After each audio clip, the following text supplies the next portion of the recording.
Halo semuanya, aku Kaden. Sebagai orang percaya, kita ingin menikmati berkat Tuhan. Kita sering berdoa dalam hati, berharap Tuhan mengatasi masalah kita.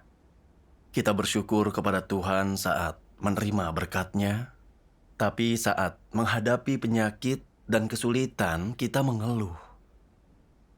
Apakah Tuhan memperkenankan iman seperti itu? Sebagai orang Kristen, pengejaran seperti apa yang sejalan dengan kehendak Tuhan? Bagaimana seharusnya kita melewati masa sulit itu? Aku membaca esai kesaksian yang mencerahkanku.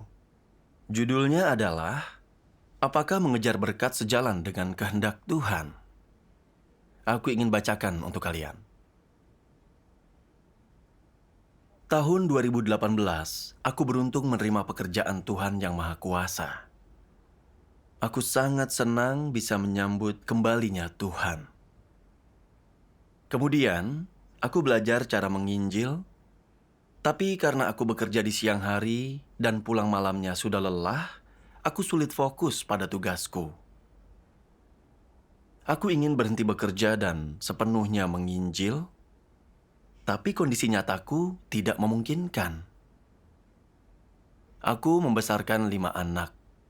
Jika tidak kusekolahkan, pemerintah akan menganggap aku tak layak merawat mereka, lalu mereka akan diambil dariku. Ada banyak tekanan di hidupku, tapi aku tahu, sebagai makhluk ciptaan, sebesar apapun kesulitanku, aku harus melakukan tugasku. Tahun 2019, aku menjadi pemimpin gereja dan makin sibuk. Kuputuskan mengurangi hari kerjaku jadi 4 hari seminggu. Aku senang dengan keputusan itu. Kupikir Tuhan akan memberkatiku karena pengorbananku. Meskipun tak berbisnis sebanyak dulu karena pengurangan jam kerjaku, hidupku tak terlalu terpengaruh. Karena semuanya berjalan lancar, kami tak ada masalah kesehatan atau mengalami kesulitan. Aku merasa hidupku damai karena itulah yang layak kudapatkan atas pengorbananku bagi Tuhan. Aku senang punya lebih banyak waktu bertugas. Namun, semua berubah di tahun 2021 setelah pandemi merebak. Pendapatan dari salonku anjlok drastis karena pandemi. Omset bisnis tak cukup untuk bayar sewa. Jadi, aku harus pindah ke toko yang lebih murah, tapi itu butuh renovasi. Aku menemukan tukang bangunan, tapi setelah beberapa minggu, dia bilang proyekku butuh banyak waktu. Pekerjaannya banyak dan dia kekurangan staf. Jadi, dia berhenti bekerja denganku. Tetangga dan pelangganku tahu hal ini dan berkata, jika renovasi toko baru belum selesai, maka aku akan bayar sewa di 2 tempat. Itu mahal. Mengapa itu terjadi kepadaku, orang percaya? Awalnya aku jawab mereka dengan percaya diri, semuanya tergantung pengaturan Tuhan. Aku tak boleh mengeluh. Setelah itu, aku temukan tukang bangunan lainnya, tapi dia melepas proyekku juga karena masalah kesehatan. Waktu berlalu dan toko masih belum diperbaiki. Selama 3 bulan, aku membayar sewa di 2 toko sekaligus. Tidak lama, pipa di toko baruku bocor, dan plafonnya harus dibongkar untuk mencari kebocorannya. Renovasi ini telah menelan biaya 3.000 pound. Aku merasa sangat kesal dan bingung. Mengapa hal itu terjadi kepadaku? Keluar banyak uang. Selama ini kupikir Tuhan akan membantuku mencari tukang bangunan yang baik. Tapi ternyata tukang itu meninggalkan pekerjaannya saat sedang memasang pemanas, lalu pipanya bocor, menghancurkan setengah dari renovasi yang dia lakukan. Selama masa itu, aku kena virus corona. Aku mulai mengeluh. Mengapa Tuhan membiarkan hal semacam itu terjadi kepadaku? Aku bertugas di gereja, mengurangi waktuku mencari uang demi tugasku, jadi mengapa kesulitanku banyak sekali? Hatiku penuh dengan keluhan. Setelah itu, aku tak terlalu teliti dalam tugasku. Aku masih melakukan tugas, tapi tidak mencurahkan hatiku. Aku sibuk mencari cara mengatasi masalah di tokoku. Ini sangat dilematis bagiku. Aku pun tidak fokus dalam pertemuan. Dulu aku selalu membuat ringkasan usai pertemuan, tapi kini tidak lagi. Dulu aku bisa mengorbankan waktu tidurku untuk bersekutu mengatasi masalah orang lain, tapi kini saat mereka menghubungiku, aku enggan menjawabnya. Dulu aku mencari tahu keadaan saudara-saudari, apa ada kesulitan dalam tugas, lalu mempersekutukan firman Tuhan, tapi aku tak ingin melakukan itu lagi.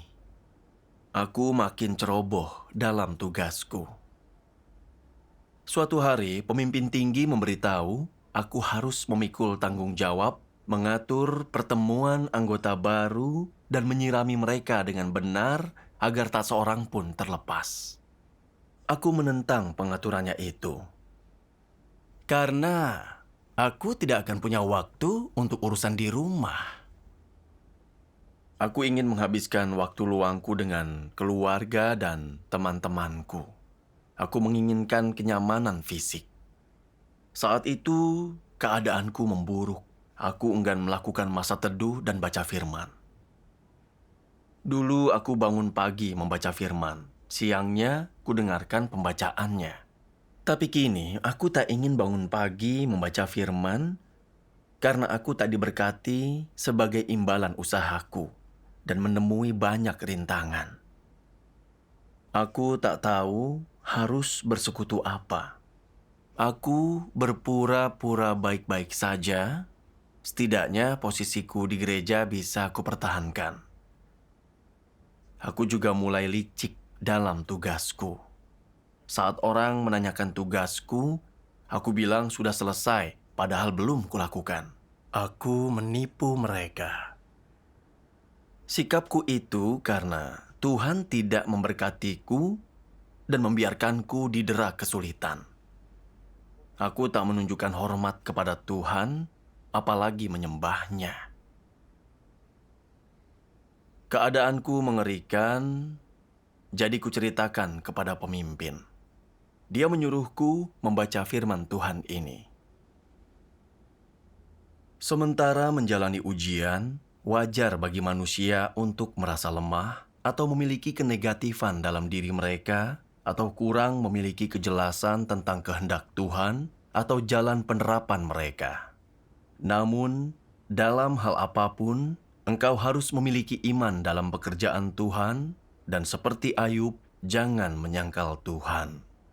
Walaupun Ayub lemah dan mengutuki hari kelahirannya sendiri, dia tidak menyangkal bahwa segala sesuatu dalam hidup manusia dikaruniakan oleh Yahweh, dan Yahwehlah juga yang bisa mengambil semuanya itu. Bagaimanapun dia diuji, dia tetap mempertahankan keyakinannya ini. Dalam pengalamanmu, pemurnian apapun yang engkau alami melalui firman Tuhan, yang Tuhan kehendaki dari manusia, singkatnya adalah iman dan kasih mereka kepadanya. Yang dia sempurnakan dengan bekerja dengan cara ini adalah iman, kasih, dan aspirasi manusia. Tuhan melakukan pekerjaan penyempurnaan dalam diri manusia, dan mereka tidak bisa melihatnya, tidak bisa merasakannya. Dalam situasi inilah imanmu dibutuhkan. Iman manusia dibutuhkan ketika sesuatu tidak bisa terlihat oleh mata telanjang, dan imanmu dibutuhkan ketika engkau tidak bisa melepaskan gagasanmu sendiri. Ketika engkau tidak memiliki kejelasan tentang pekerjaan Tuhan, yang dibutuhkan darimu adalah memiliki iman, dan engkau harus berdiri teguh dan menjadi saksi. Firman Tuhan itu menunjukkan aku tidak paham niat Tuhan dalam peristiwa yang kualami. Aku merasa putus asa dan tandus, bahkan meragukan kedaulatan Tuhan. Namun, aku mengaku sebagai pengikut Tuhan yang taat. Saat bisnisku berjalan lancar dan aku sehat, kupikir Tuhan memberkatiku dan aku bisa lebih berkorban baginya. Saat menghadapi masalah dan kesulitan, aku mulai menyalahkan Tuhan. Apa itu namanya iman? Saat Ayub kehilangan semua harta dan anak-anaknya, dia tidak menyalahkan Tuhan, justru memuji namanya. Saat istrinya mencoba menggoyahkan imannya, dia mencelanya sebagai wanita bodoh. Katanya, akankah kita terima yang baik dari Tuhan, tapi tidak yang jahat? Ayub tidak bertransaksi atau menuntut Tuhan. Entah itu berkat atau bencana, dia tunduk kepada Tuhan. Iman Ayub tulus kepada Tuhan. Aku merasa tidak bisa menandingi Ayub. Melihat satu demi satu kesulitan muncul, aku merasa tidak puas. Orang lain bertanya, mengapa itu terjadi padaku, orang percaya? Walau aku bilang semuanya baik, lama-lama hatiku bimbang dan kuragukan kuasa Tuhan. Melalui pengalaman Ayub, aku sadar ini iblis yang menyerangku lewat ucapan orang lain, mencoba membuatku menyalahkan Tuhan. Tak ada kesaksian dalam pengalaman itu. Iblis menertawakanku. Aku malu dan menyesal atas tindakanku. Lalu, aku membaca firman Tuhan lagi. Dalam pengalaman hidup manusia, mereka sering memikirkan diri mereka sendiri. Aku telah menyerahkan keluarga dan karirku untuk Tuhan. Lalu, apa yang telah Dia berikan kepadaku? Aku harus menghitungnya dan memastikan, sudahkah aku menerima berkat baru-baru ini? Aku telah memberikan banyak hal selama waktu ini. Aku telah berlari dan telah banyak menderita. Apakah Tuhan memberiku janji-janji sebagai imbalannya? Apakah Dia mengingat perbuatan baikku? Akan seperti apakah akhir hidupku? Bisakah aku menerima berkat-berkat Tuhan? Setiap orang selalu membuat perhitungan semacam itu dalam hati mereka, dan mereka mengajukan tuntutan kepada Tuhan yang mengandung motivasi, ambisi, dan mentalitas bertransaksi mereka.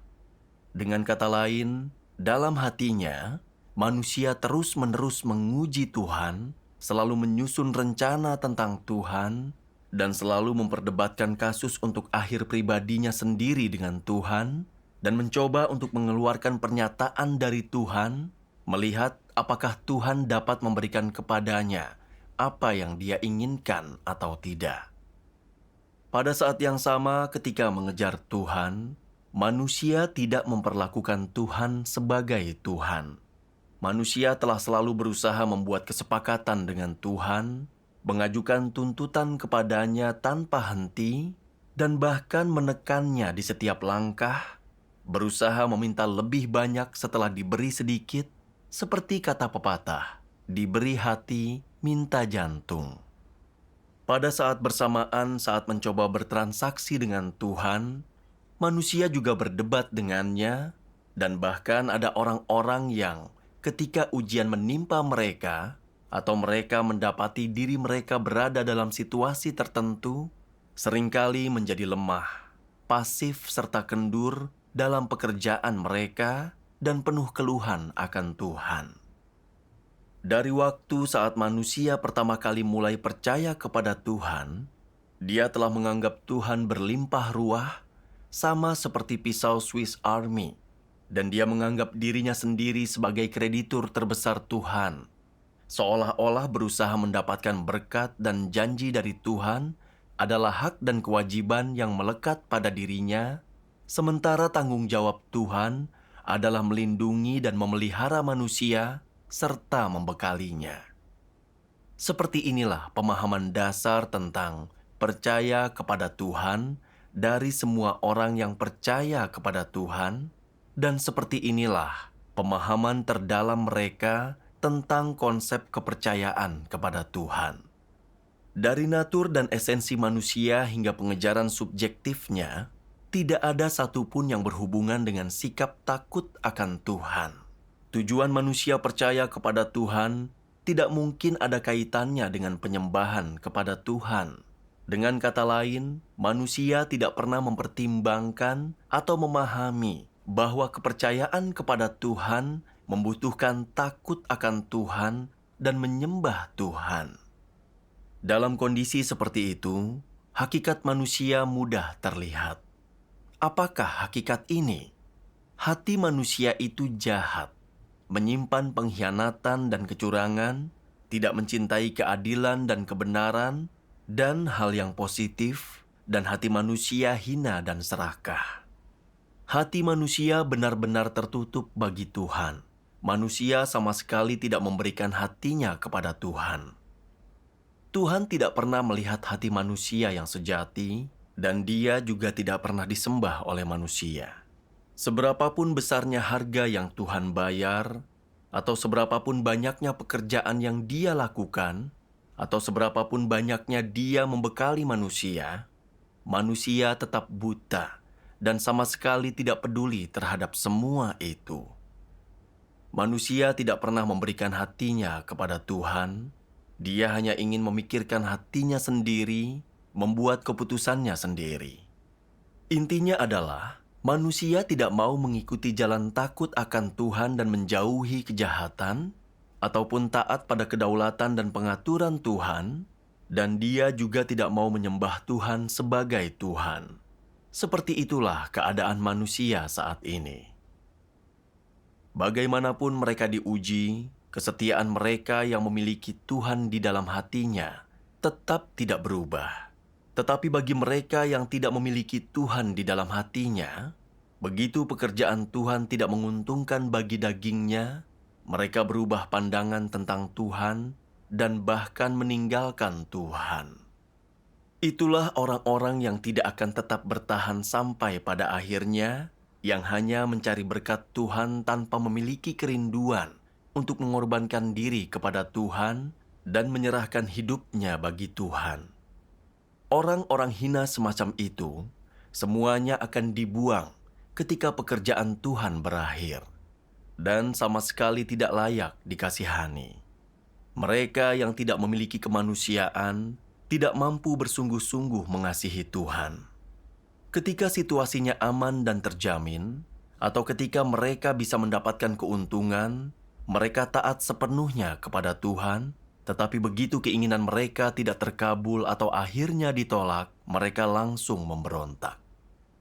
Bahkan hanya dalam waktu semalam, mereka bisa berubah dari sosok manusia yang penuh senyum dan baik hati, menjadi pembunuh berwajah buruk yang kejam, yang tiba-tiba memperlakukan orang yang memberi kebaikan kepada mereka di masa lalu sebagai musuh bebuyutan tanpa sebab atau alasan.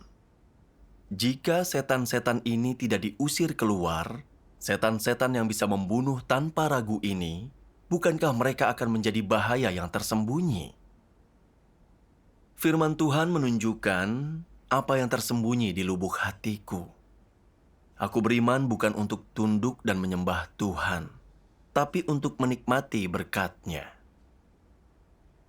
Aku mengurangi waktu kerjaku agar bisa melakukan tugas, itu hanya agar aku lebih diberkati. Pengorbananku hanya demi membuat kesepakatan dengan Tuhan, bukan karena iman dan kasih yang tulus.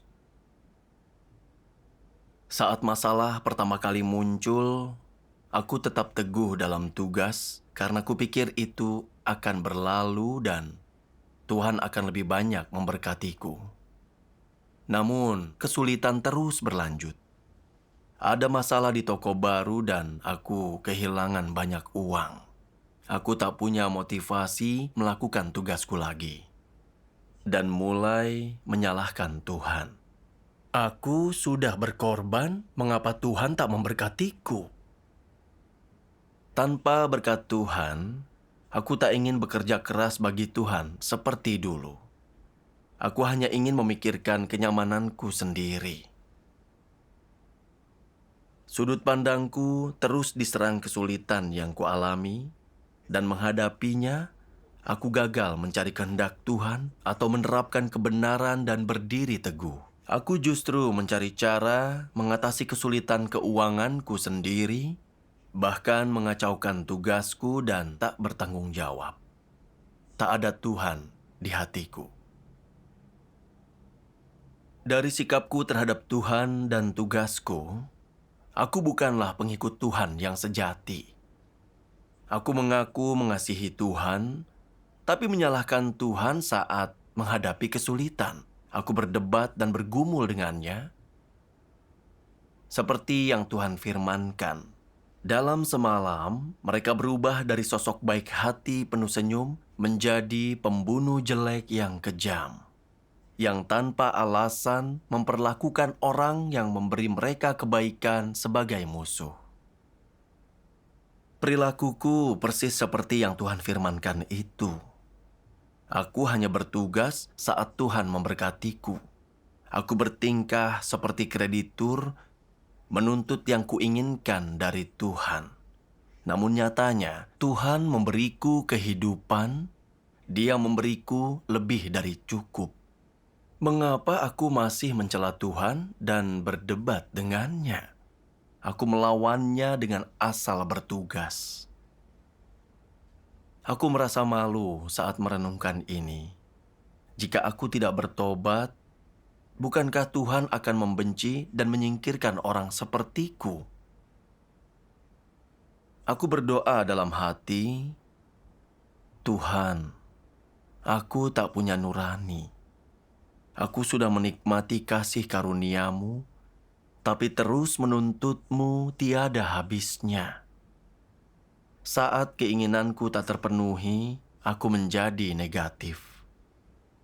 Tuhan, aku telah melihat wajah asliku dan membenci diriku. Tolonglah aku, agar bisa mengubah pengejaran keliruku ini. Lalu, aku membaca firman Tuhan ini. Hal yang engkau kejar adalah agar bisa memperoleh kedamaian setelah percaya kepada Tuhan, agar anak-anakmu bebas dari penyakit, suamimu memiliki pekerjaan yang baik, putramu menemukan istri yang baik, putrimu mendapatkan suami yang layak, lembu dan kudamu dapat membajak tanah dengan baik, cuaca bagus selama 1 tahun untuk hasil panenmu. Inilah yang engkau cari. Pengejaranmu hanyalah untuk hidup dalam kenyamanan, supaya tidak ada kecelakaan menimpa keluargamu, angin badai berlalu darimu, wajahmu tak tersentuh oleh debu pasir, hasil panen keluargamu tidak dilanda banjir, terhindar dari bencana, hidup dalam dekapan Tuhan, hidup dalam sarang yang nyaman. Seorang pengecut sepertimu yang selalu mengejar daging, apa engkau punya hati?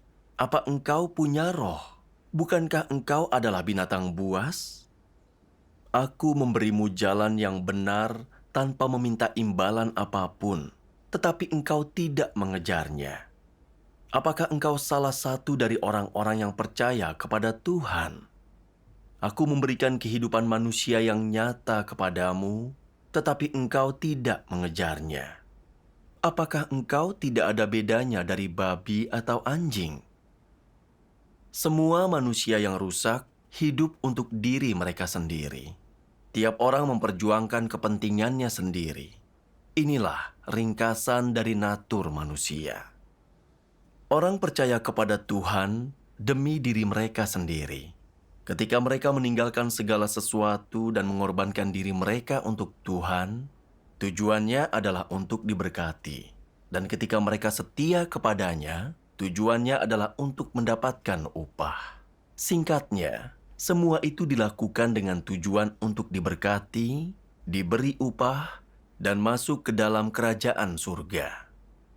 Di tengah masyarakat, orang bekerja untuk keuntungan diri mereka sendiri, dan di rumah Tuhan, mereka melaksanakan tugas dengan tujuan untuk diberkati. Demi mendapatkan berkat, orang meninggalkan segalanya dan mampu menanggung banyak penderitaan. Tidak ada bukti yang lebih kuat mengenai natur iblis dalam diri manusia dibandingkan hal ini. Firman ini menunjukkan betapa egois dan hinanya aku. Aku dikendalikan ide tiap orang memperjuangkan kepentingannya. Kupikir apapun yang kulakukan, aku harus mendapat keuntungan. Aku tak mau bertindak kalau tak untung. Falsafah semacam ini tertanam kuat di hatiku dan membuatku hidup untuk diri sendiri. Bahkan iman dan pengorbananku bagi Tuhan hanya demi satu tujuan, agar diberkati. Aku menipu Tuhan. Aku orang yang egois dan licik. Aku terus mengejar kepentinganku dan cara mendapatkan berkat Tuhan. Saat Tuhan tidak memberkatiku seperti bayanganku, aku jadi sengsara dan mengeluh. Apa kehendak Tuhan dalam situasi itu? Aku tidak mencari atau merenungkannya. Hanya fokus pada kepentingan dagingku. Aku kehilangan kesempatan memperoleh kebenaran. Tuhan menjadi daging untuk menyelamatkan kita. Dia banyak berfirman, mencurahkan darah, keringat, dan air matanya, agar lewat firman ini kita bebas dari dosa, kejahatan, dan kerusakan iblis. Namun, aku tak mengejar kebenaran, tidak peduli. Kuabaikan kesempatan penyelamatan ini. Aku serakah akan kenyamanan daging dan memperhitungkannya. Jika terus begitu, apa yang akan Tuhan lakukan terhadapku? Akhirnya akan disingkirkan, dilenyapkan. Aku berdoa dalam hati, Tuhan, selamatkan aku. Izinkan aku mengenal diriku dan menemukan jalan penerapan. Aku mendoakan ini setiap hari. Lalu aku membaca firman ini. Engkau mungkin berpikir bahwa percaya kepada Tuhan adalah tentang penderitaan atau melakukan segala macam hal baginya. Engkau mungkin berpikir bahwa tujuan percaya kepada Tuhan adalah agar dagingmu merasakan kedamaian, atau agar segala sesuatu dalam hidupmu berjalan lancar, atau agar engkau merasa nyaman dan tenang dalam segala hal. Namun, tak satu pun dari hal-hal ini merupakan tujuan yang harus manusia capai dalam kepercayaan mereka kepada Tuhan. Jika engkau percaya demi tujuan-tujuan ini, berarti sudut pandangmu itu salah dan sama sekali tidak mungkin bagimu untuk disempurnakan.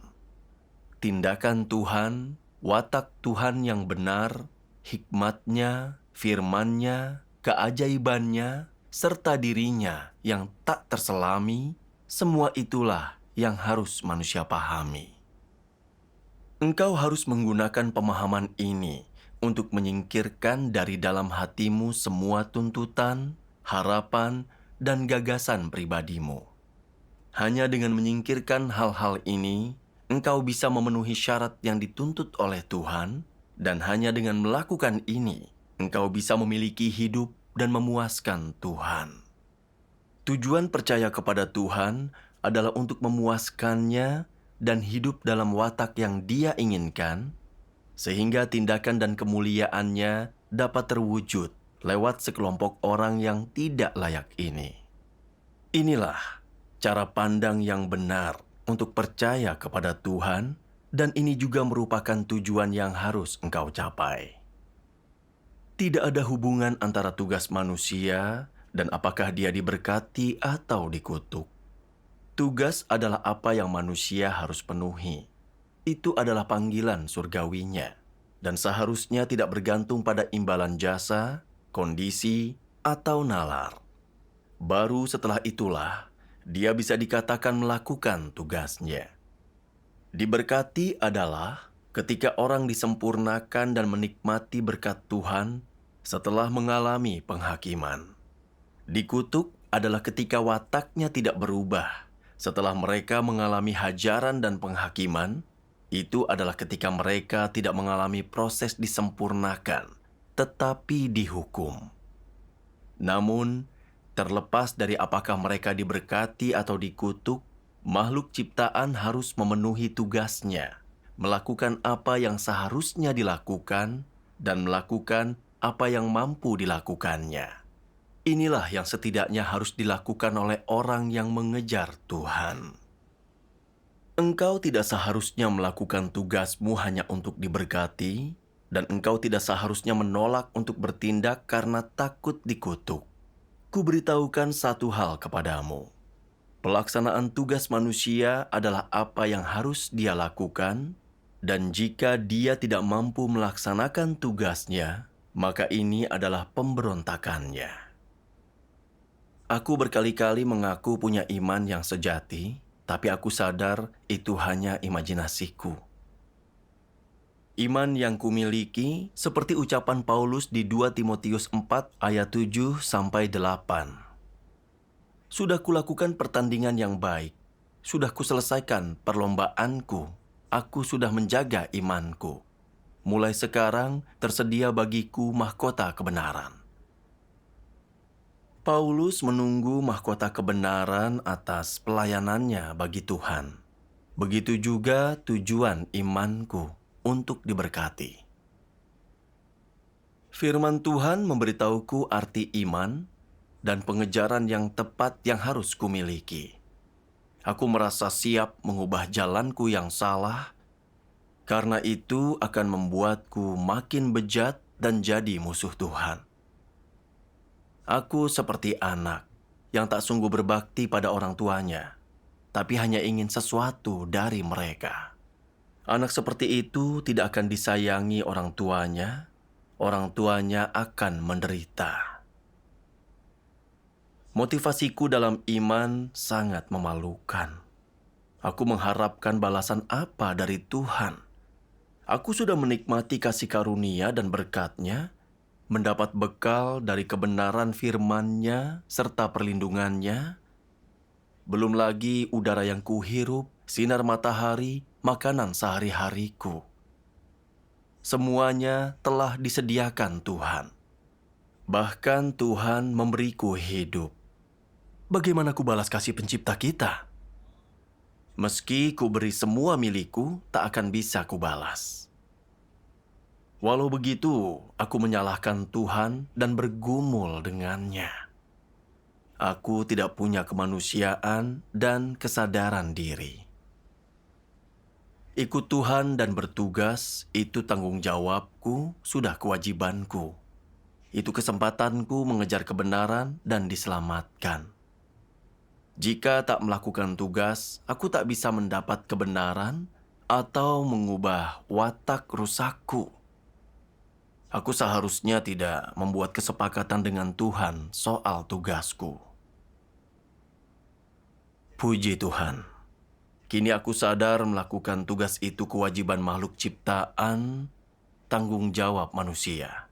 Aku juga mengerti, apapun kesulitan yang kuhadapi, entah aku sakit atau bisnisku tak lancar, aku harus terima, jangan mengeluh. Ini sikap yang harus kumiliki sebagai makhluk ciptaan. Aku bersyukur aku boleh memahami ini. Kini aku tak mendapat banyak uang dan kualitas hidupku menurun, tapi aku hidup lebih hemat, tak menghabiskan banyak uang. Aku masih bisa bertahan. Aku tak boleh membiarkan persoalan dalam hidup memengaruhi sikapku terhadap tugas.